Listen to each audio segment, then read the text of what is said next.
Hi everyone, Bob Ghetti here. It's been my go-to restaurant for the past 15 years. Movie Star Restaurant in Oak Grove. Southern comfort food.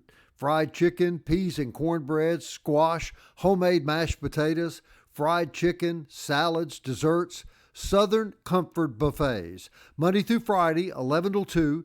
Friday nights, 5 till 8. And of course the after church Sunday buffet, 11 a.m. till 2 p.m. Movie Star has been serving the Pine Belt for over 25 years. In my 15 years, I've never had a bad experience. Not one. And I don't think you will either. Movie Star Restaurant in Oak Grove. Proud to have my friends at Movie Star as one of the sponsors of Legends. At Jewel Masters, selling your gold, silver, or coins is simple, secure, and very rewarding. Our certified expert will evaluate your jewelry with complete transparency, offering top dollar payouts on the spot. Whether it's old, broken, or simply no longer your style, your gold and silver is worth more at Jewel Masters. Honest service, immediate payment, real value. Bring your gold, silver, or coins to Jewel Masters today, across from Academy on Highway 98 West.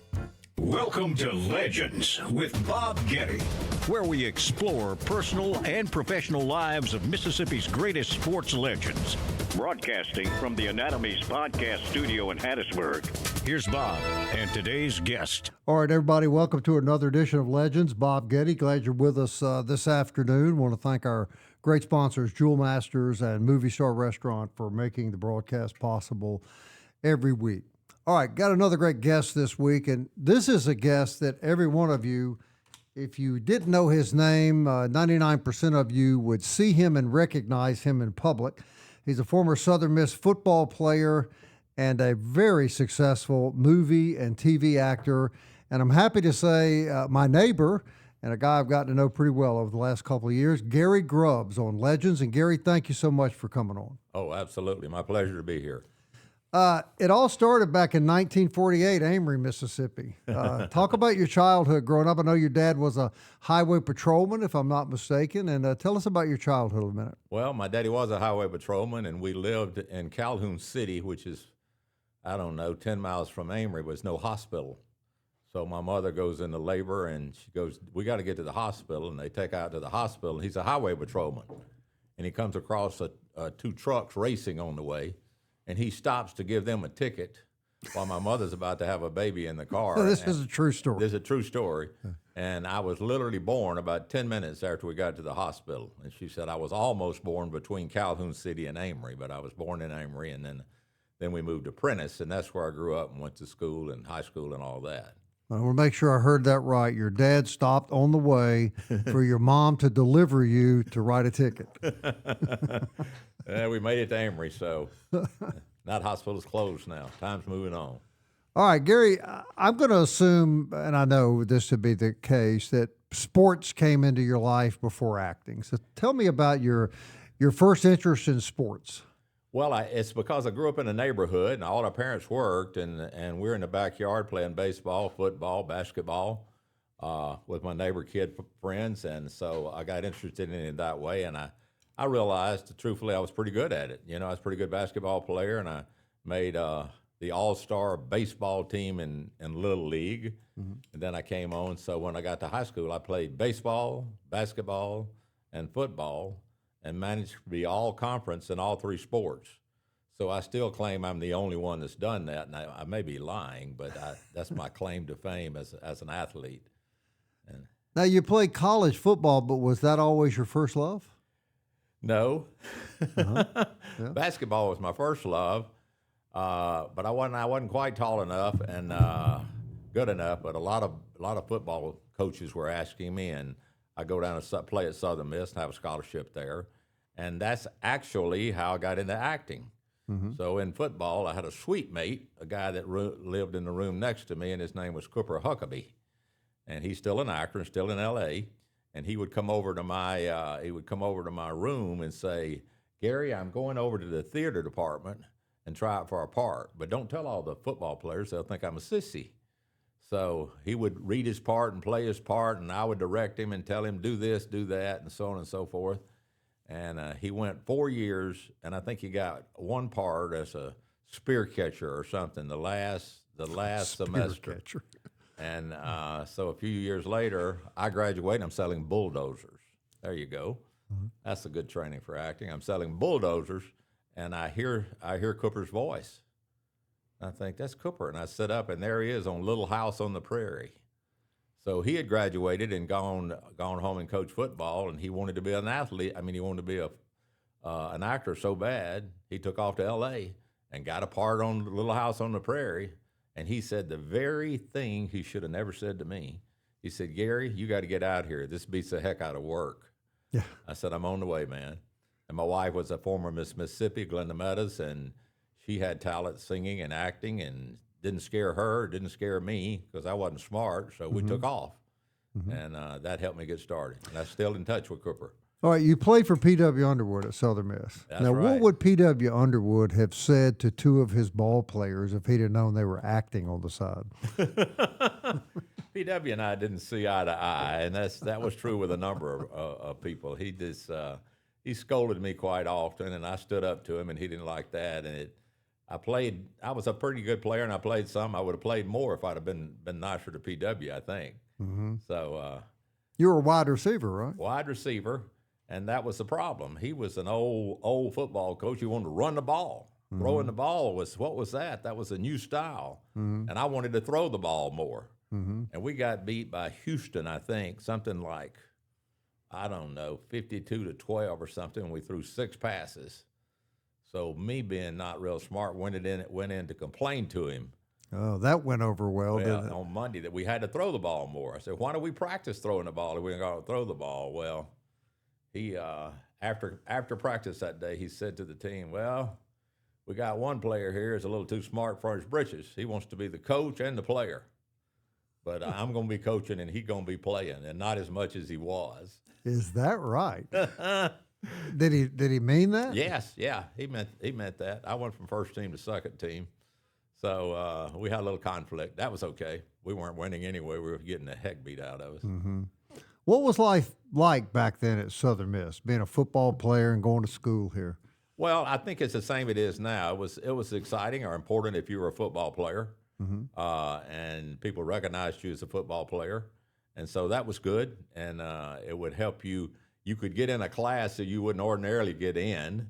You know, it'd be overcrowded, or and they would move you in there because you had to have it as a football player. You had a academic advisor who helped you get to the right classes and right students, and most of them were going to be coaches, and I was going for a business degree, so it didn't help me that much that way. But yeah, it was important to be a football player. It was exciting to be a football player on campus. You were recognized as a football player. Yeah. Now, you married a young woman that turned out to be Miss Mississippi. Did being a star of the football team help you accomplish that?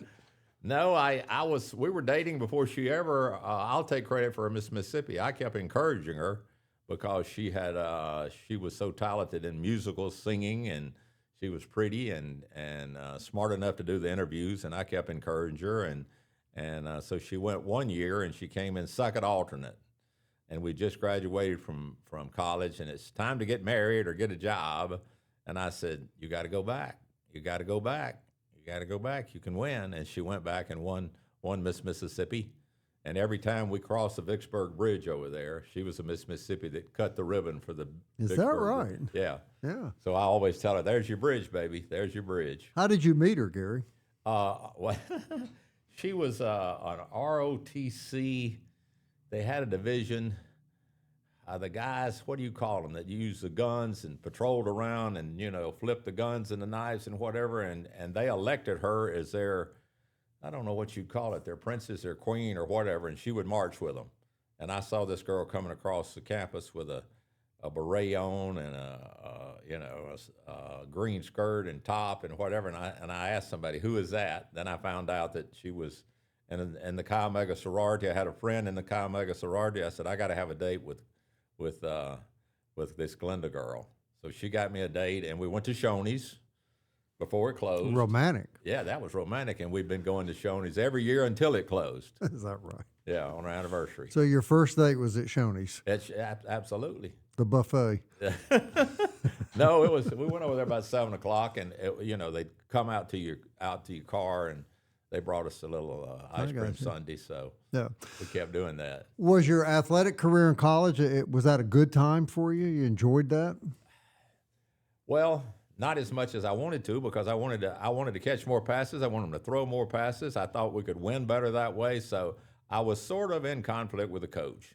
And PW wasn't one to let up on you. So he and I had words a few times, and everybody knew that I was not his favorite athlete on the team. So I probably might have had more fun not doing it, but it paid my way right through college. Didn't have to pay for one semester. So that was good. Well, I'm curious about this. Did you ever get a chance to talk to P.W. Underwood after you had become an actor? No, never did. No? I think I left. I think he had one more year after he was there 5 years, and I was there 4 years with him. In the 5th year, I think they let him go. I see. That was the end of it for him. I see. So how long after you finished your career at Southern Miss did you move to Hollywood?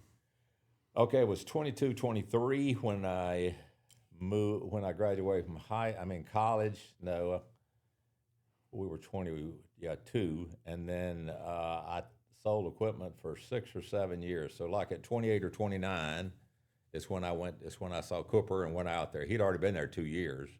So it was like 28 or 29 when I went to L.A. If you hadn't seen your friend on TV that night, do you think you would have pursued an acting career? No. You know what I thought, didn't you? I thought, if he can do it, I can do it.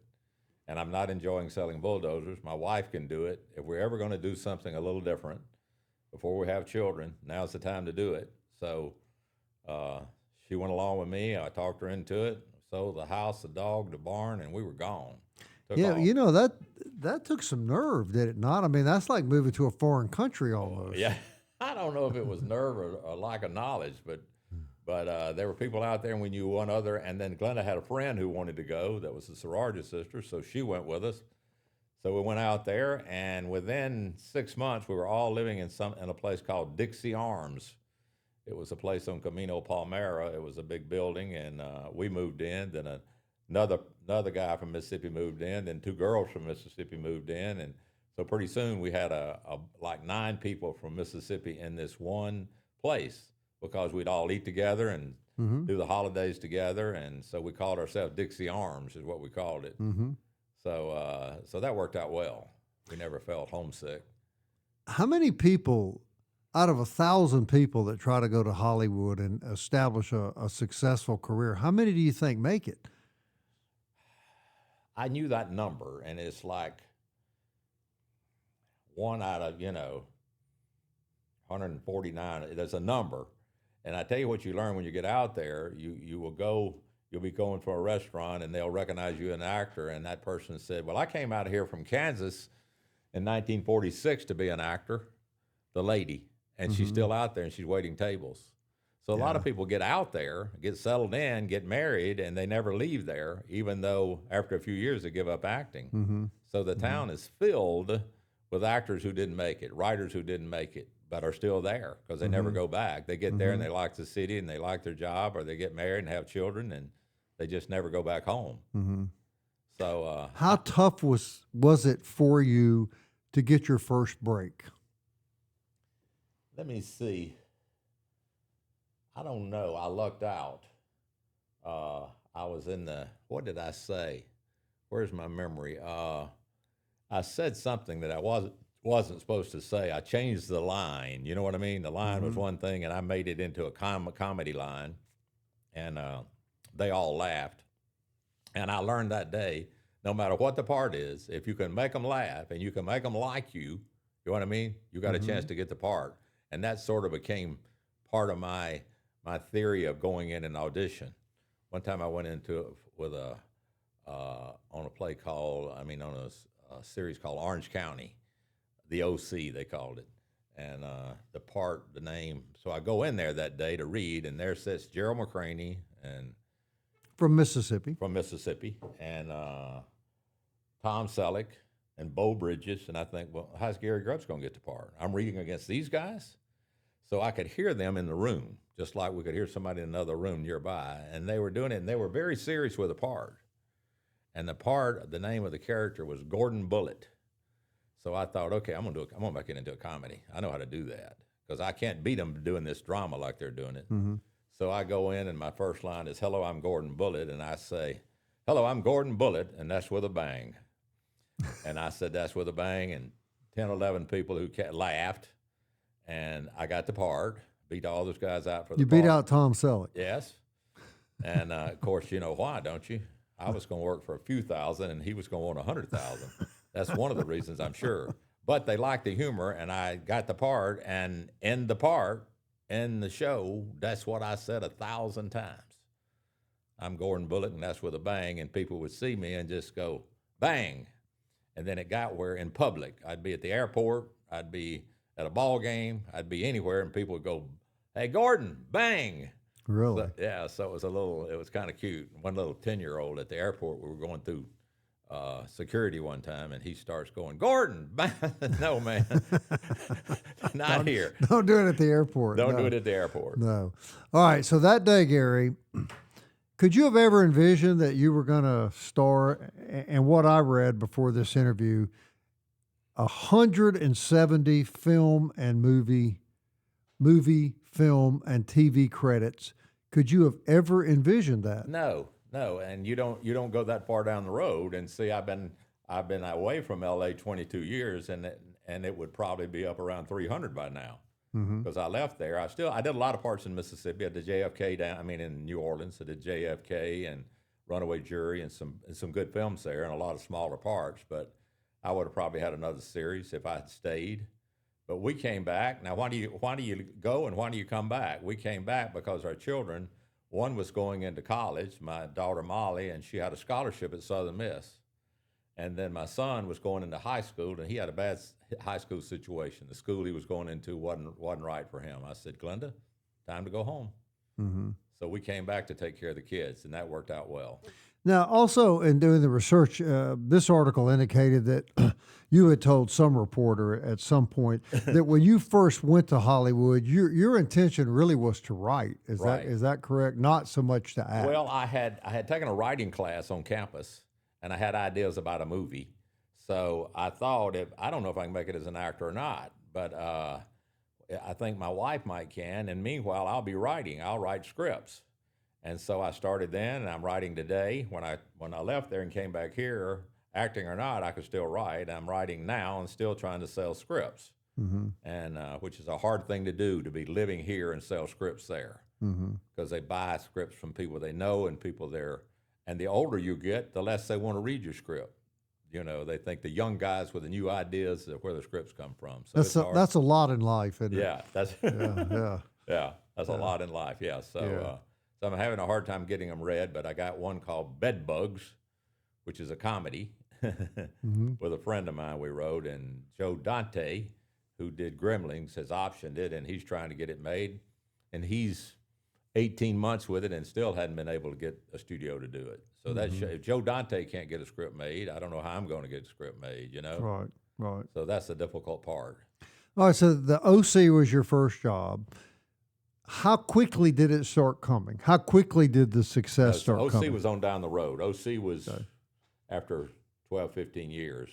So, no, the first part was Dead Man's Curve, which is a story of Jan and Dean, little old lady from Pasadena. Yeah, remember the singing group. Yeah, singing group. And they did their true story. And, you know, they came down Laurel Canyon in L.A. and had a wreck. And I don't know if it was Jan or Dean. I know it was Jan that the wreck ruined his ability. You know, he hit his head and ruined his ability. And so they do the story. And I'm in that. And that was your first. That's my first, and I got on, and I'm wearing I'm one of the Sons of the Pioneers, and I got a full outfit on with a fringe hanging down, a guitar, and I'm standing between Dick Clark and Mike Love of the Beach Boys, watching Jan and Dean, and I'm singing, "Oh, come tumbling down, oh," and that's it. That's my lines. That's it. That was your first acting gig. Yeah. And then so did it start coming quickly after that? Well, you know, they would come, sometimes they would come 2 in a month, and you go 6 months without one, then you have one every few weeks. There is no rhyme or reason as to what's going to come your way, and you just have to be right for the part or know the person. And then after you start getting parts, the director, if they like you, they'll call you up and hire you for a part that you didn't read for. They just say, I want you to come do this part for me, which is how I ended up on Will and Grace. I had done a show called Boston Commons for them, and they called me and said, Gary, we got a few lines on this show called Will and Grace. It's a new comedy. We want you to come do it. I said, absolutely. Said, it's not a very big part. And so I go, and there's a guy who has the big part, and we got a 2-week rehearsal, and he can't make it funny. So 2 days before we shoot it before a live audience, they call me up and say, all right, Grubbs, we want you to take that lead part. So I went from a little bitty part to a regular role on Will and Grace for the first year. Yeah. A lot of people know me from that. Yeah, I'm sure they do. Yeah. Were you ever stereotyped? Well, I kind of think I beat the stereotype in a lot of ways. I was one guy, I may be, especially when I played lawyers, and I played a lot of lawyers. A lot of times I would be the only Southern guy, you know what I mean, on the show. You know what I mean? I did, what was that one with Farrah Fawcett, The Burning Bed. Right. And at the Big time, movie. Huh? That was a big movie. It was the biggest, highest rated movie in the history of television when I did it. Yeah. And I played a prosecuting attorney, and Farrah and I were great buddies. That's a lie.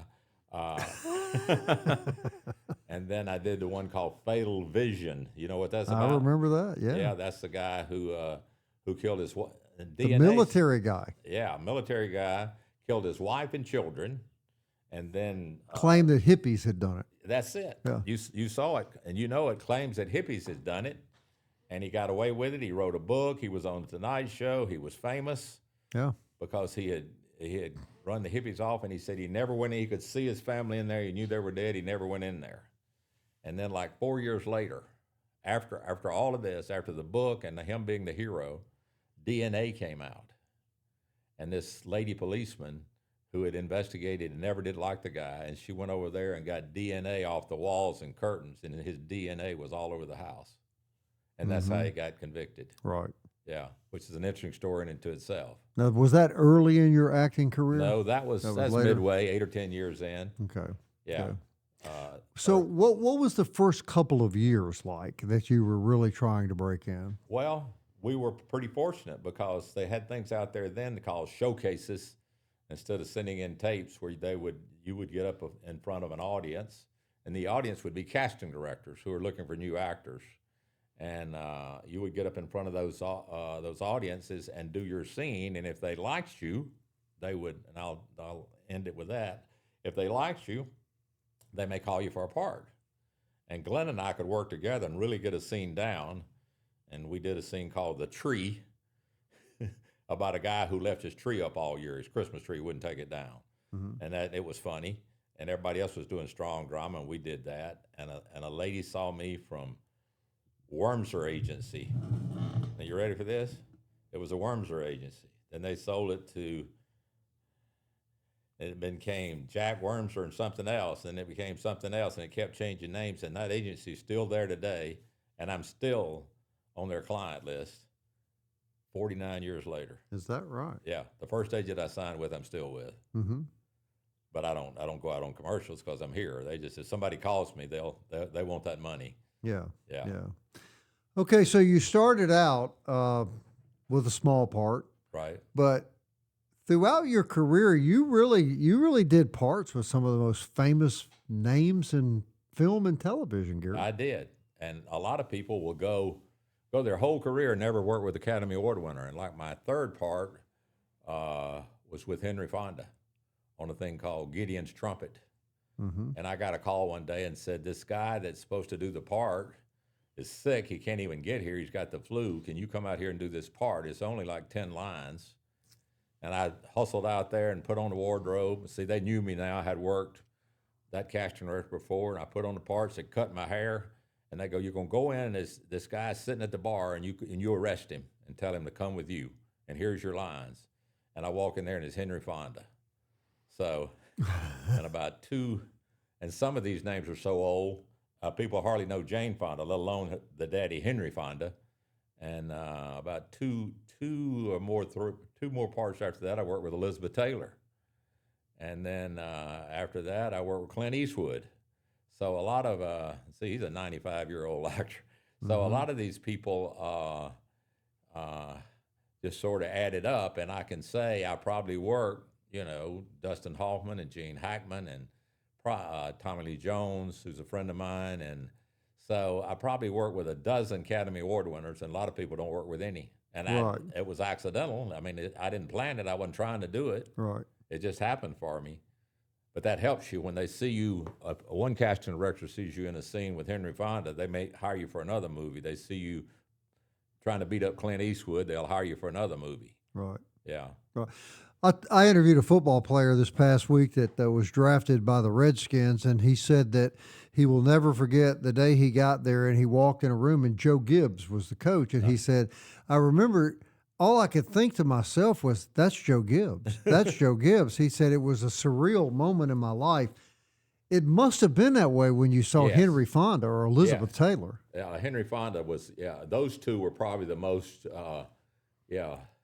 exciting and unbelievable that I'm on a set with them. I'm doing, I've been here 2 years and I'm doing movies with Elizabeth Taylor and well, it was my first year I did that with Henry Fonda.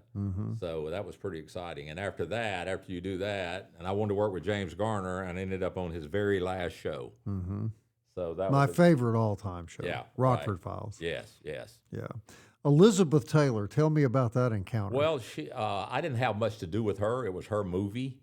And I'm in a scene that she's in with somebody else, and I come through the scene and move the chair that's in the way and say something like, excuse me, I hope you ladies make it fine today, something like that. So but I got to see her and be on the set with her and go, my word, how beautiful are you, Was she that good looking? Yes, she was. Yeah. She was beautiful. Yeah. And about then, I guess she was 45 or so. Yeah. She was still beautiful. Did you find people of that stature, were they friendly, easy to deal with, or were they? You know what? It was from show to show, from person to person. If they like what was going on, if they liked the director, they may be friendlier. Or if they don't, they may be arguing with the director and not in a good mood that day.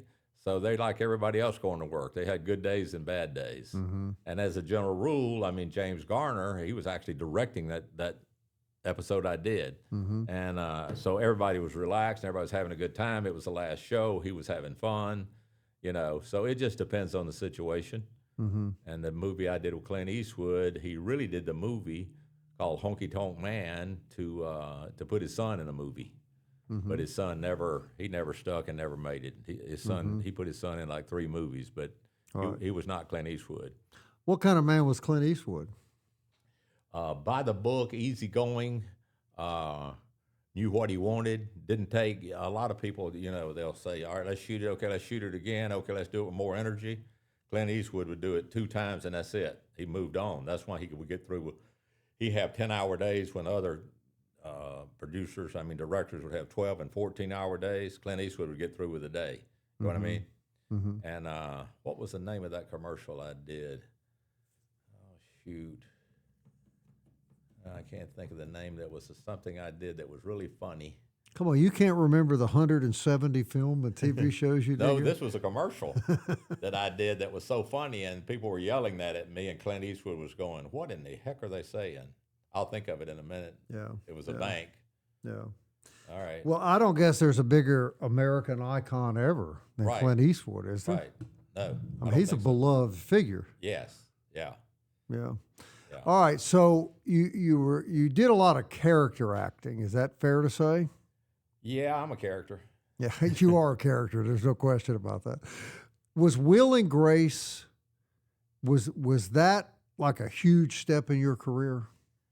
No, it was right in there along. I had another couple of series. It was just another series, but it took off. It was the first sort of gay series, and it got a lot of play because of that. And all the gay population really supported it, and I was the non-gay, so I got to make fun of them, and they thought I was crazy because I didn't understand them, but I had some good lines, some good stuff to say, and some fun stuff, and the guys on the show liked me, and so it worked out well. Got good ratings, And then somebody else would see you on Will and Grace and go, I want you on this show because I saw what you did on that show. That's the way that works. Mm-hmm. Sometimes it's not your resume, it's them seeing you perform and go, Mm-hmm. yeah, he can do this part. Now, how far into your career was that?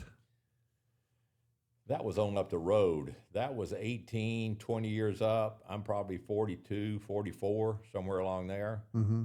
I can't do the exact dates, but it was not too long after that we moved back here. Oh, okay. Yeah. So by the time you got that role, you had worked with some of the biggest names in the industry, right? Yes, absolutely. Absolutely. Yeah. I sure had.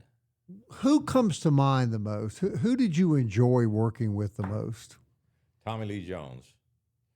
And that was because he would we did JFK, and we would go at night. We'd get off, and Tommy Lee would say, "Come on, I'm gonna buy you guys dinner," because he was making huge money. We'd go to one of those nice restaurants in the French Quarters, and he'd have a driver that had one of the trucks from the set to come pick us up, take us over there, and take us back, and we would go all through the French Quarters, Wayne Knight and I, and they would see us and come up and ask for our autograph. And Tommy Lee would be standing right by us, and he would look at them like, "Don't talk to me," and they wouldn't. They wouldn't ask him for an autograph. He'd give them that look like, "I'm Tommy Lee Jones, but I'm not signing autographs." Is that right? It was always kind of fun. Uh-huh. Yeah. But he was a nice guy. Yeah. Well, he wasn't a nice guy. He was nice and friendly with us, but he wasn't with the public. Why I don't are know. some actors that way, you think? Well, you're gonna have to go on back to the childhood. You're gonna have to go on back to why they, you know what I mean? Uh-huh. But he was not a friendly guy with the public. You're the opposite. Well, that was my personality before I ever became an actor too. Mm-hmm. You know, that's part of the way I got my jobs was because I had a friendly and open personality and Mm-hmm. could make people laugh and have a good time. And he got the same kinds of parts. Remember, Mm-hmm. tough, mean, Mm-hmm. yeah, with that look in his eyes. The image he has, yeah. Yeah, yeah, But you're friends to this day. yeah, yeah. Yeah. Because I had a script we tried to get made and didn't get made. So there's so many thousands of scripts and so few made. It's really unbelievable. Mm-hmm. It's really unbelievable what they make and what they don't make. All right, I've got to ask you about this. You've told me about this before. I want my listeners to know this story. You had an opportunity to be in a trailer with what at the time was the most beautiful, sexiest woman on the planet, Farrah Fawcett. Can you relive that? Well, only that I had the chance to be in a commercial with her, and then right after that, it was right after what were those three girls? Charlie's Angels. Yeah, it was right after Charlie's Angels, so everybody knew her, you know, and because I was in a commercial with her, I was a big deal to all the guys. I'll bet. Yeah, because they saw me with Farrah Fawcett. Yeah. And she was so friendly. When we were doing the burning bed, it freaked me out. She comes up to my wardroom door. I'm in a little trailer, and she's in a big trailer. She comes over, knocks on the door. Now, you're in the little trailer. She's in the big trailer. Yeah. Did I say it backwards? No. That's right. You said it right. Right. Yeah. Okay. So, and she comes, knocks on the door, and I open the door, and it's Farrah Fawcett, and she goes, "Hello, I'm Farrah Fawcett," and I go, "Oh yeah, I recognize you, Gary Grubbs." And she goes, "We got a scene together," and I said, "Yeah," and she goes, "You want to rehearse?" And I go, "Okay." So I reach over and get my script, and she comes up in my dressing room, and I thought, "Uh-oh, this is a Hollywood tale here." So she comes up in my dressing room and sits there. Well, she was a little insecure about her part. It was a huge part, and it was very demanding, and she wanted to do the lines over and over and over before we did them on the set in front of all the people. So she came up and we practiced it over and over and over, and then we got through, and she said, "That's great. Thank you so much, Gary." Gave me a hug and left. And I said, "Well, Farrah's been up in my dressing room hugging me. What can I say, you know?" Who can say that, right? Yeah, I could say that. Yeah. That's my claim to fame. How beautiful was she? Oh, she was the first one of those billboard, postboard, printout, what do you call those? She had the biggest poster in the history of posters. You're right. And she kind of started it with that hair. and and those blue eyes. But and then all the Charlie's Angels girls started doing them, and then they've been doing them ever since. Right. The world's been doing them ever since. And Gary, I read an article about her one time that said she was a very humble young woman, right? And that her personal life was the opposite of her image. She was a very humble. Trying to think of the word. Her image was kind of this sexy, promiscuous girl, and that she was really the opposite of that. Yeah, that's right. But they do that a lot of times. The publicists, for a lot of people, have a publicist, and they go, how can we make them the most popular? But because she was pretty and sexy and had the hair and the eyes, that's what they would start selling her as, because she would be more popular, and it worked for them. But that's not who she was. Yeah. I mean, the truth that she comes to my dressing room and comes up in my dressing room and not worried about anything shows that that's not who she is. So, but publicity will, and they really do it now with the social media stuff. Good gracious, Did you have that Joe Gibbs moment that you're thinking, my God, this is Farrah Fawcett? Yes, as soon as I opened the door and she was standing there, then I turn around and she's coming up in my dressing room, and I think, my word, I'm Gary Grubbs. Let me take a picture, Did you get a picture? I didn't. We didn't have a cell phone at that time. Yeah. Do you have a lot of photographs of you with these famous people that you work with? I have a few. I don't have a lot, but until now they're everywhere. But back then, somebody on the set had to take it, had to get it developed, and I got one with Hackman. I got one with Hackman and Dustin Hoffman together, and we were doing Runaway Jury, and my daughter and son and wife came down to the set in New Orleans, and he came up to my daughter, who was freshman in college and tall and pretty, and he said, "Can you sing?" She goes, I said, "Yeah, she can sing," and she can. And he said, "Just a minute." She goes, "What?" And he talks. He said, "So and so, so and so." Okay, I got. He said, "My son is doing a play, and he needs a girl who can sing that's pretty. So here, talk to him."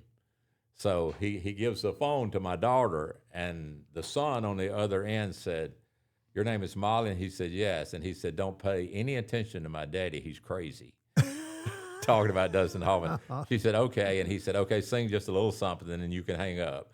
She sang a little something. He said, "Okay, thank you, and I'll talk to you later." And that was it. Huh? Yeah, he was just pleasing his daddy. Yeah. And he said, "Okay, you sang for him. Okay, you might be in his play." It's a play he was doing.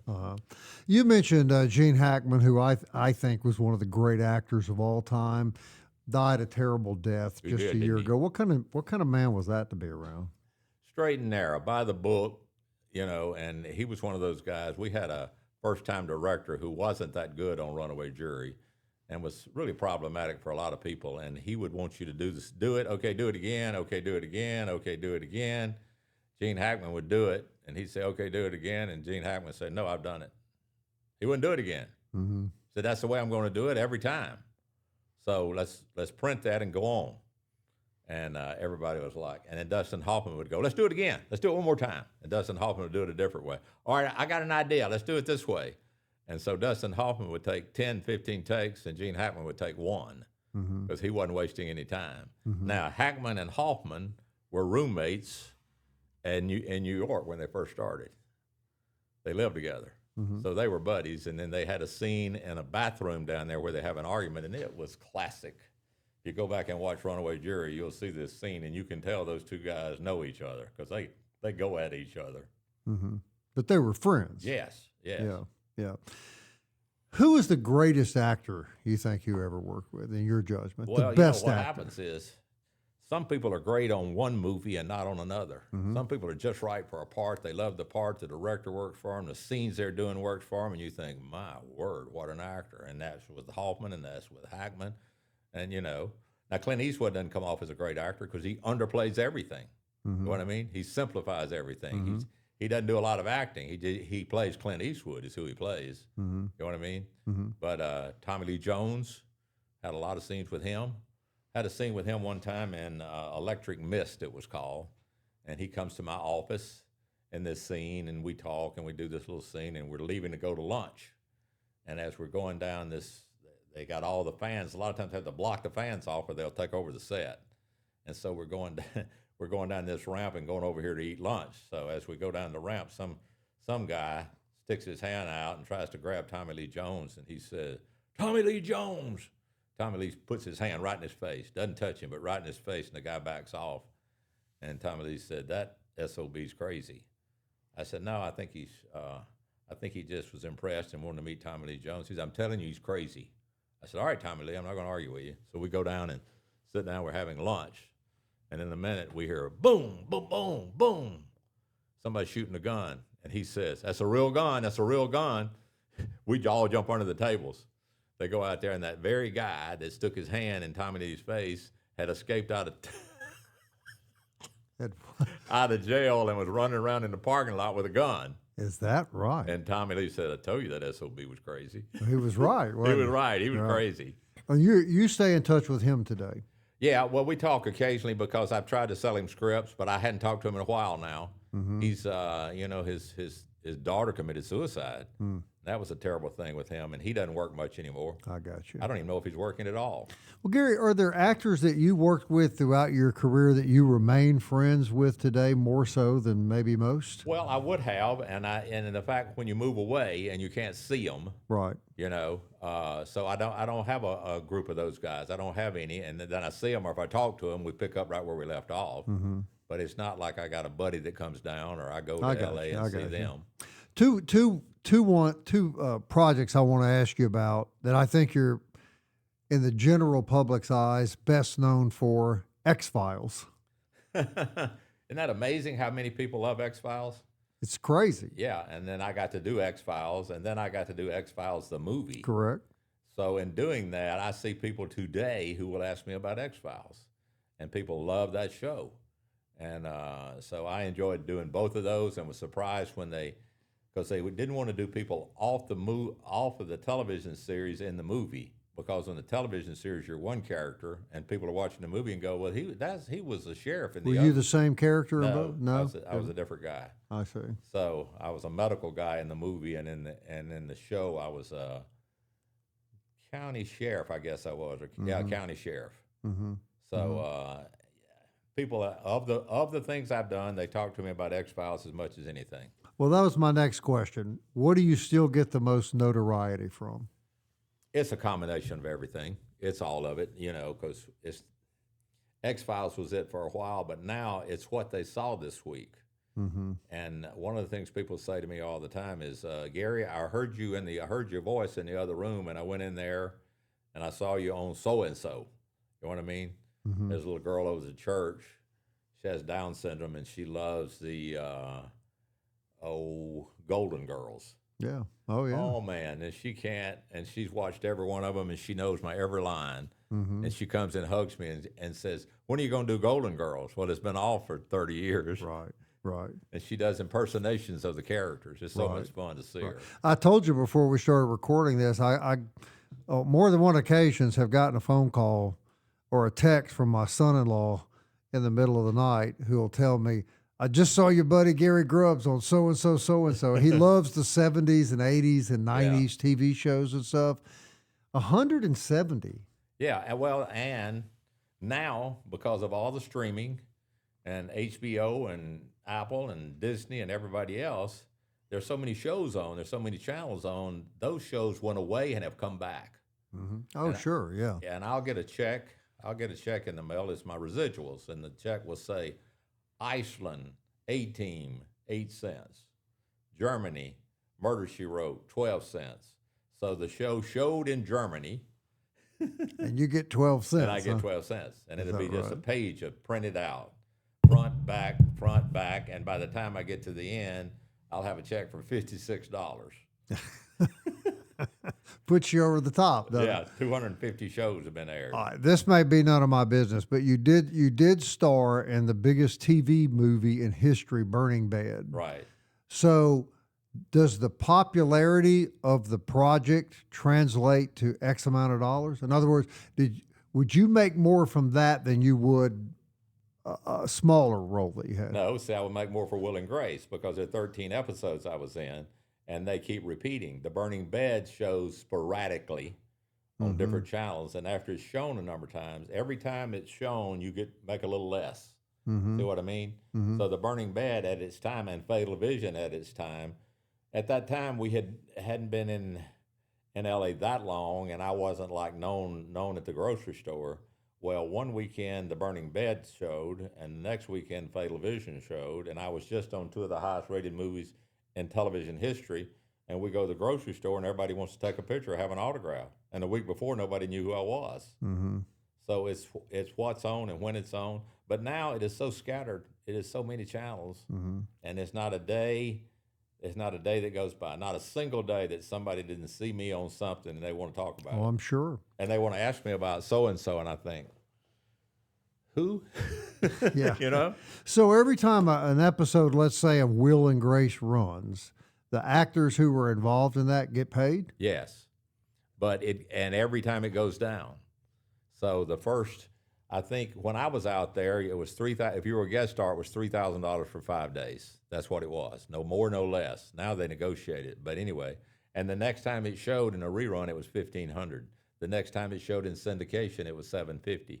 So it went down 50% all the way, and that's what they're doing now. Is showing on some channel. You know, who knows what channel? Hulu, you don't know what channel it's on. And it's down to 8 cents and 9 cents and 12 cents. And every now and then you'll see $1.30. Good gracious.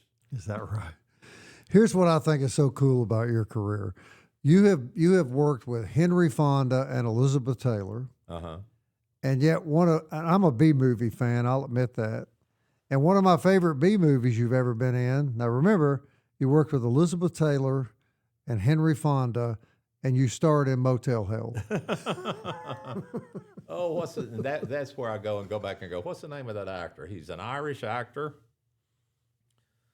and he's pretty popular now.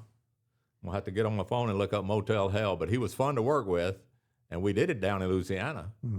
And I checked people into this hotel. You sure did. And we're going to do away with them, aren't we? Is that what we do with them? Yeah, oh, you slaughtered them. It was terrible. Yeah, that's right. With the body parts. Were we selling body parts? Yeah, it was terrible, Gary.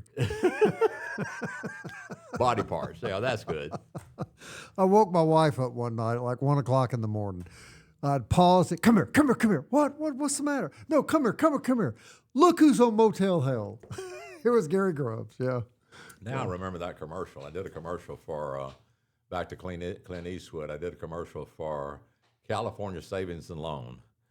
And my partner and I we sell hay and haul hay, and we're sitting on the front of a truck, and he's saying such and such, so-and-so, talking about the bank, and I said, they're not going to call.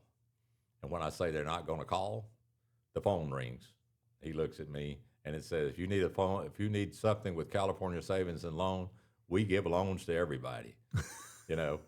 All right, so here we are in Reno, Nevada.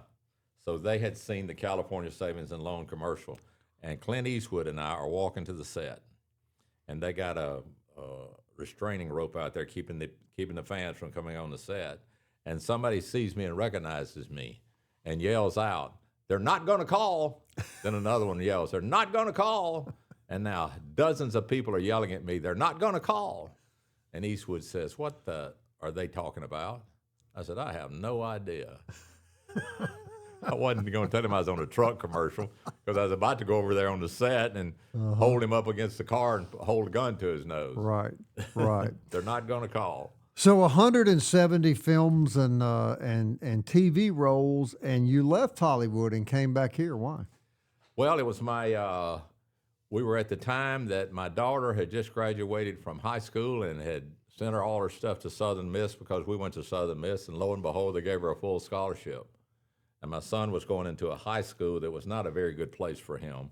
We had been at a good place where the schools were good. You live in L.A., you know, this school's good, this school's not. And he was about to go into a school that was not a good situation. So I told Glenda, time to go home, time to go back. You know, we're 50 years old. We've been here 25 years and had a good career. We're going to go back. And I got back here, and about the time I got back here, thank the Lord, they started doing movies in New Orleans. You know, that was a deal for about 10 years.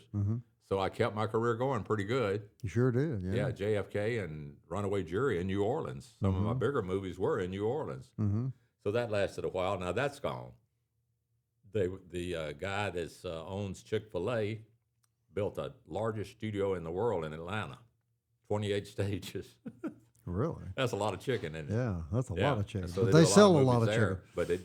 But people in L.A. had been in New Orleans. Now they want to go to Atlanta and do a movie because it's inside the studio anyway. It didn't matter where they were. So they get a lot of movies in Atlanta, but none in New Orleans. I mean, it's just wiped out. Yeah. They used to do a lot of movies in Mississippi for a while, and that Yeah. stopped, right? Right. They have. Yeah. They have. So you told me one time, too, that not many films are made in America anymore. More are Well, made in Canada and other places. Yes. And that's because of unions. The union wages for the crew, the electricians and the wardrobe people and all of that are so much less in Europe or in Canada than here. So that you hire a wardrobe lady and she's $45 an hour, or the makeup guy's $50 an hour, and you go over there and it's $20 an hour.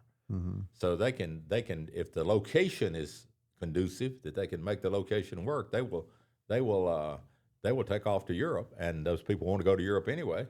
And they make the movie, and if you see a movie in New York City, it's always Toronto.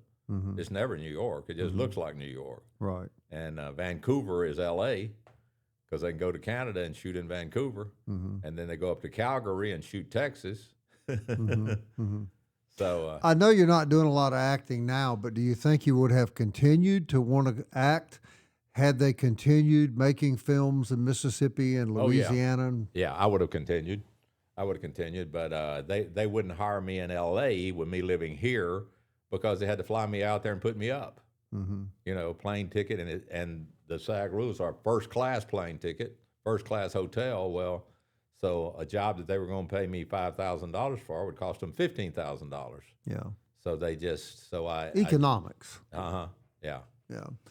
But you still write and you still teach acting classes, correct? Yes. I teach on the coast, in Gulfport on one Wednesday night. The next week I'm in Mobile the next Wednesday night, and they come all the way from New Orleans into Gulfport, and all the way from Pensacola into Mobile.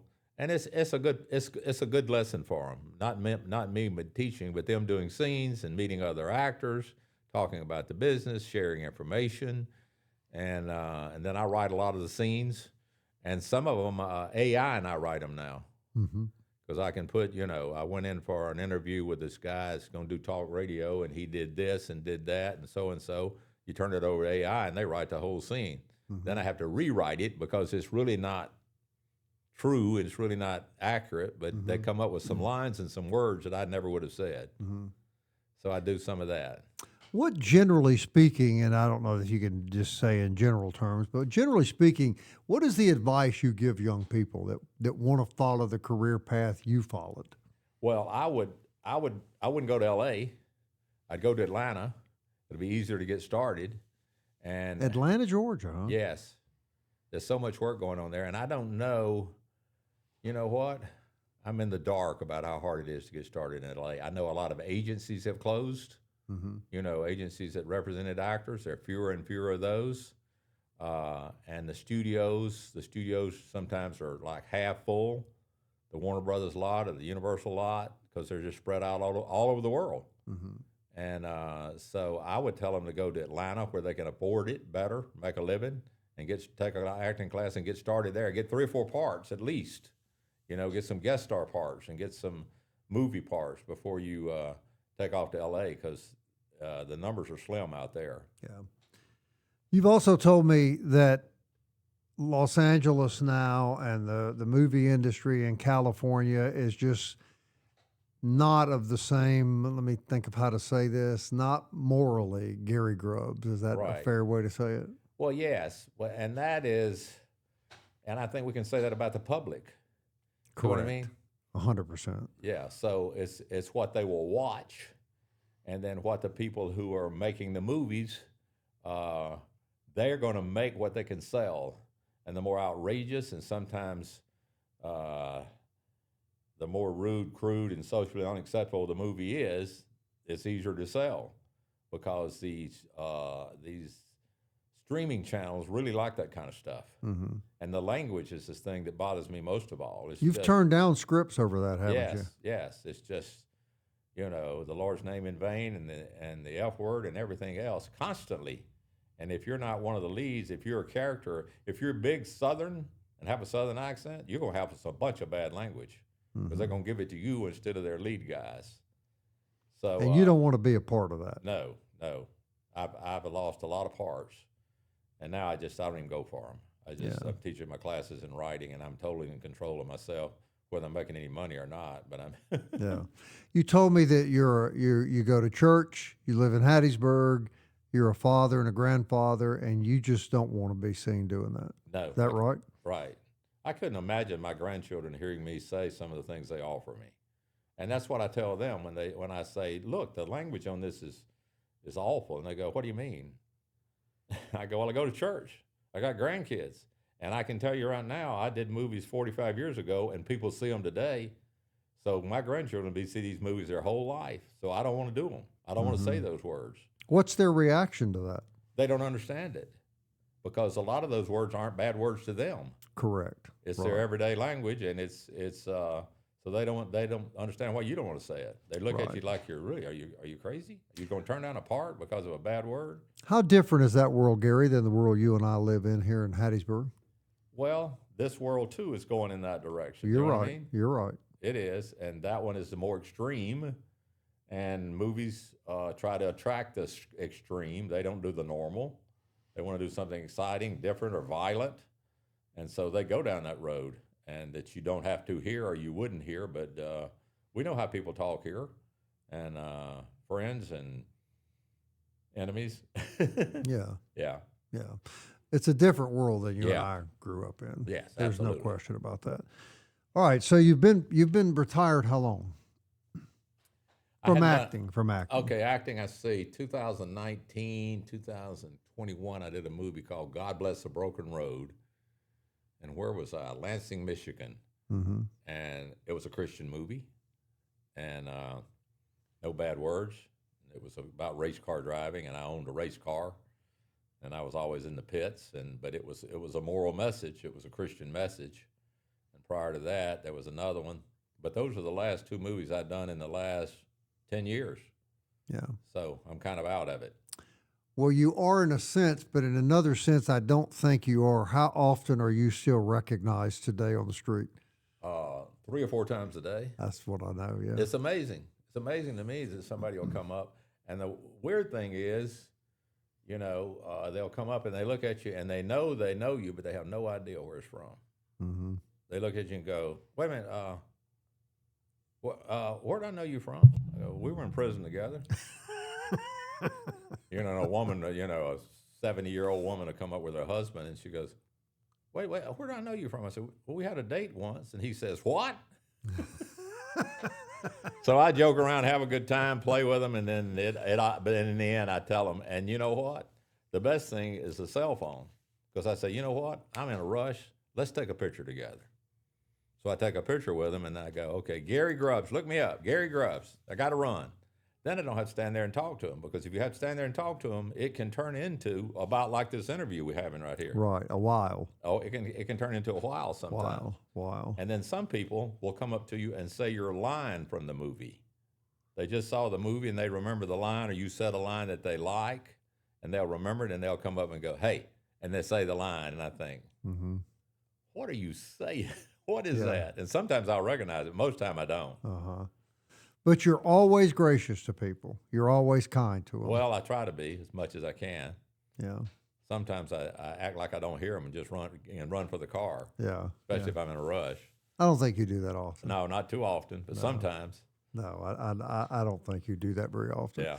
What do you want people, when it's all done, what do you want people to remember about Gary Grubbs? Well, now that I'm a fabulous, wonderful, gracious Christian guy. I've never thought in those terms. That gives me something to go home with right there. Why do you want to be remembered? Same way you want to be remembered, right? Yeah, As a good guy who did a good job, and had lots of friends, and was kind to people, treated people the way you want to be treated. Right. Yeah, on a much, much, much lesser scale. Trust me, I'm not making any comparisons.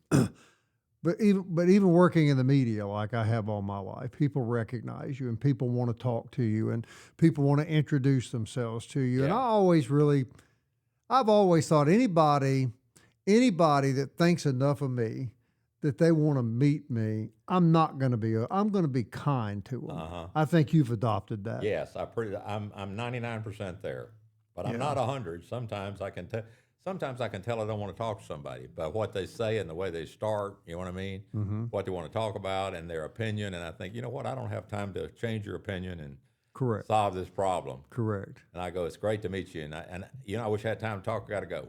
Yeah. I'm late for something. I know, yeah. Yeah. Do you have any regrets, Gary?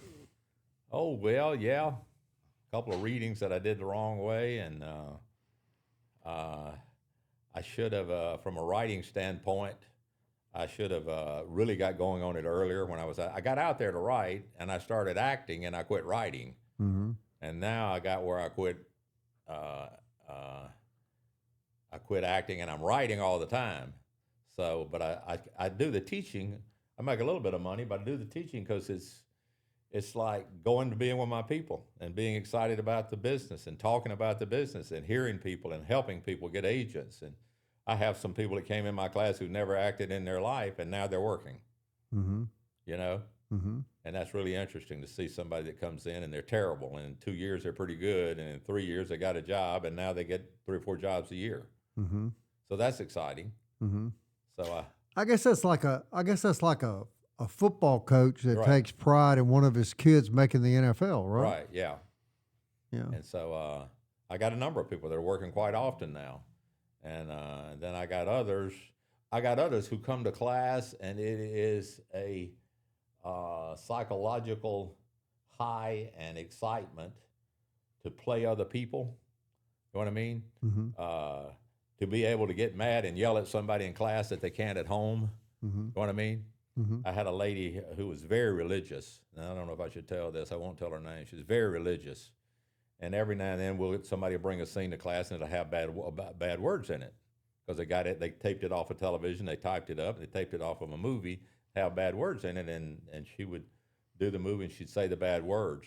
And then as soon as the scene was over, she'd go, okay, now, that was not me that said the bad words. That was the character, you know? Right. She loved those scenes because that's the only time in her life she says a bad word. And every time she goes, that wasn't me.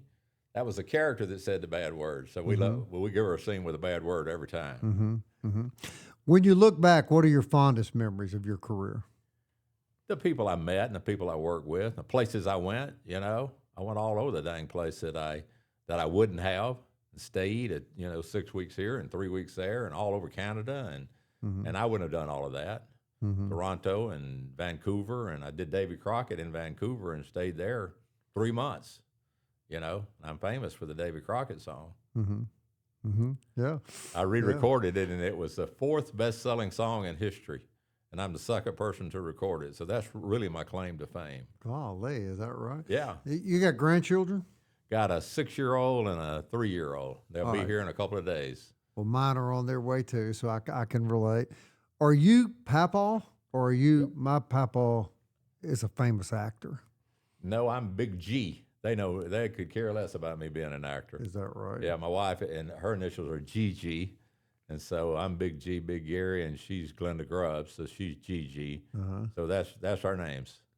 Are you Gary Grubbs, the actor, to your children, or just dad? Oh no, they could care less. You know, I was acting when they were born. Yeah, and they've been, and all the actors have been to our house, and they've been on all the sets. So it's not it's just part of their growing up. Right. Yeah. My kids have probably never spent 10 minutes watching anything I've done on TV or radio. Or your kids that way, or if they watched all your movies? Well, sometimes they'll end up, somebody else will say, come over and show you. I got a movie I want you to, and you go over, and there I am in the movie. It's Dad in the movie. Yeah, that's why they want him to come over. Yeah, right? That's right. Yeah.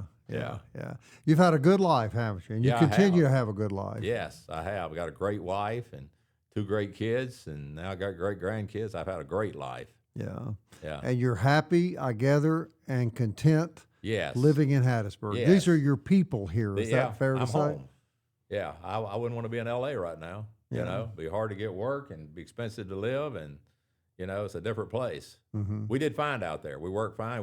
We had friends. We had a good church, and all that went well. And we kind of got out of there at the right time, not knowing it, but we did. Mm-hmm. Well, those of us here that have gotten to know you through Super Talk, and like I say, you and I live in the same neighborhood, know what a humble, kind person you are. And Gary, you're a person that could be pretentious as hell based on what you've done in your life, but you're the opposite. I'm going to try that with you a little bit and see how. You're going to stop. You're going to stop. I'm going to be working in the yard, and I'm going to go, leave me alone. Get out of here. Who the hell are you, Bob? Yeah, leave me alone. What has led to that humility in your life? My family, my mother, and my family, and I'm just and my wife. So I can't explain that. And everybody wouldn't agree that I'm as humble as you think I am, but it's just part of who I am, the way I was raised. Being a Christian was, learning it in Sunday school, still talking about it in Sunday school, going to church. Mm-hmm. You're an Amory, Mississippi guy when it gets down to it, yeah, right? That's right. Yeah, the son of a highway patrolman who wrote a ticket on the way to delivering you into this earth. That's exactly right. Yeah. Gary, it's a pleasure, man. Every time I talk to you, and I sure thank you for being on this show. I know our listeners are going to really enjoy hearing your story. Okay, good. I enjoyed talking to everybody. Gary Grubbs, everybody, on Legends. Thanks for tuning in today. Thanks to Gary for joining us here in the studio, and we look forward to joining you again next week with another edition of the show. Thanks. Great. Well, that wasn't hard to do.